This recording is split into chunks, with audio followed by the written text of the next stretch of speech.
ನಮಸ್ಕಾರ ಸ್ನೇಹಿತರೆ. ಬ್ರಹ್ಮಾಂಡದಲ್ಲಿ ಸೃಷ್ಟಿಯಾಗಲಿದೆ ಮಹಾಲಕ್ಷ್ಮಿ ರಾಜಯೋಗ. ಕಷ್ಟಗಳೆಲ್ಲ ಹಿಮ್ಮೆಟ್ಟುವ ಸುವರ್ಣ ಕಾಲ. ಹೌದು, ಈ ಮಹಾಲಕ್ಷ್ಮಿ ರಾಜಯೋಗದ ಸಂಪೂರ್ಣ ಫಲ ಪಡೆಯಲು ಪ್ರತಿದಿನ ಲಕ್ಷ್ಮೀ ದೇವಿಯ ಆರಾಧನೆ ಹಾಗೂ ಮಂತ್ರ ಪಠನೆ ಮಾಡುವುದು ಶ್ರೇಷ್ಠ. ಇದರೊಂದಿಗೆ ಮಂಗಳ ದೋಷ ನಿವಾರಣೆಗೆ ಹನುಮಂತನ ಸ್ಮರಣೆ ಮಾಡುವುದರಿಂದ ಮಾನಸಿಕ ನೆಮ್ಮದಿ ಹಾಗೂ ಆರ್ಥಿಕ ಪ್ರಗತಿ ಇನ್ನಷ್ಟು ವೃದ್ಧಿಯಾಗುತ್ತದೆ. ಜ್ಯೋತಿಷ್ಯ ಶಾಸ್ತ್ರದ ಪ್ರಕಾರ ಆಗಸ್ಟ್ ಅದ್ಭುತವಾದ ಗ್ರಹ ಸಂಯೋಗವೊಂದು ಜರುಗಿದೆ.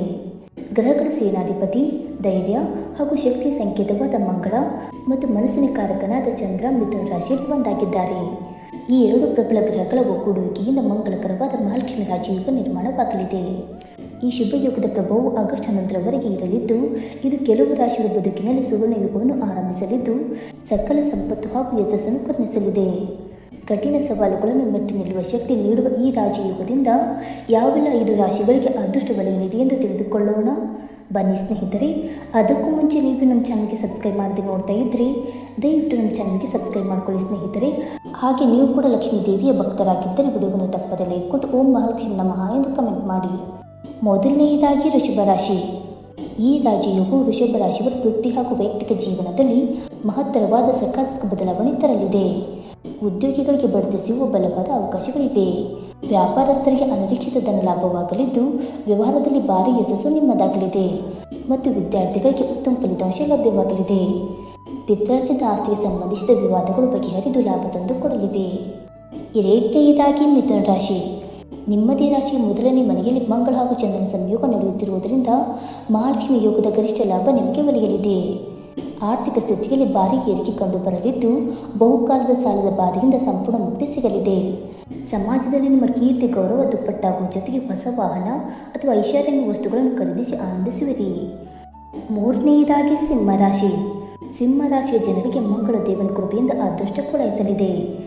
ನೀವು ಕೈ ಹಾಕುವ ಪ್ರತಿಯೊಂದು ಕೆಲಸದಲ್ಲೂ ಯಾವುದೇ ಅಡೆತಡೆಗಳಿಲ್ಲದೆ ವಿಜಯಶಾಲಿಯಾಗುವಿರಿ.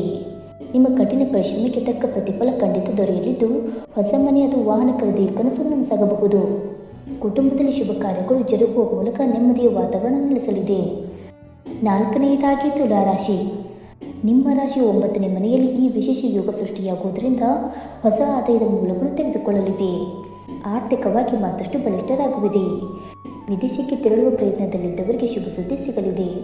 ಹೊಸ ವ್ಯವಹಾರ ಆರಂಭಿಸಲು ಇದು ಅತ್ಯಂತ ಪ್ರಸಕ್ತವಾದ ಸಮಯವಾಗಿದೆ. ಉದ್ಯೋಗಿಗಳಿಗೆ ಪ್ರಗತಿಯ ಜೊತೆಗೆ ಉತ್ತಮ ಅವಕಾಶಗಳು ದೊರೆಯಲಿವೆ. ಇನ್ನು 5ನೇದಾಗಿ ವೃಶ್ಚಿಕ ರಾಶಿ. ನಿಮ್ಮ ರಾಶಿ 8ನೇ ಮನೆಯಲ್ಲಿ ನಿರ್ಮಾಣವಾಗುತ್ತಿರುವ ಮಹಾಲಕ್ಷ್ಮಿ ರಾಜಯೋಗವು ಅನಿರೀಕ್ಷಿತ ಆರ್ಥಿಕ ಲಾಭವನ್ನು ತಂದುಕೊಡಲಿದೆ. ದೈಹಿಕ ಹಾಗೂ ಮಾನಸಿಕ ಆರೋಗ್ಯದಲ್ಲಿ ಸುಧಾರಣೆ ಕಂಡುಬರಲಿದ್ದು, ಆಧ್ಯಾತ್ಮಿಕ ಬಲವು ಹೆಚ್ಚಾಗಲಿದೆ. ಹಳೆಯ ಸಾಲಗಳು ತೀರುವ ಮೂಲಕ ಆರ್ಥಿಕ ಹೊರೆ ಕಡಿಮೆಯಾಗಲಿದೆ. ಸವಾಲುಗಳನ್ನು ಎದುರಿಸಿ ಗೆಲ್ಲುವ ಶಕ್ತಿ ನಿಮ್ಮದಾಗಲಿದೆ. ಲಕ್ಷ್ಮೀ ದೇವಿಯ ಆರಾಧನೆ. ಈ ಮಹಾಲಕ್ಷ್ಮಿ ರಾಜಯೋಗದ ಸಂಪೂರ್ಣ ಫಲ ಪಡೆಯಲು ಪ್ರತಿದಿನ ಲಕ್ಷ್ಮೀ ದೇವಿಯ ಆರಾಧನೆ ಹಾಗೂ ಮಂತ್ರ ಪಠನೆ ಮಾಡುವುದು ಶ್ರೇಷ್ಠ. ಇದರೊಂದಿಗೆ ಮಂಗಳನ ದೋಷ ನಿವಾರಣೆಗೆ ಹನುಮಂತನ ಸ್ಮರಣೆ ಮಾಡುವುದರಿಂದ ಮಾನಸಿಕ ನೆಮ್ಮದಿ ಹಾಗೂ ಆರ್ಥಿಕ ಪ್ರಗತಿ ಇನ್ನಷ್ಟು ವೃದ್ಧಿಯಾಗುತ್ತದೆ. ಇವುಗಳಲ್ಲಿ ನಿಮ್ಮ ರಾಶಿ ಇದ್ದರೂ ಇಲ್ಲದಿದ್ದರೂ ಭಕ್ತಿಯಿಂದ ಓಂ ಮಹಾಲಕ್ಷ್ಮಿ ನಮಃ ಎಂದು ಕಮೆಂಟ್ ಮಾಡಿ. ಧನ್ಯವಾದಗಳು.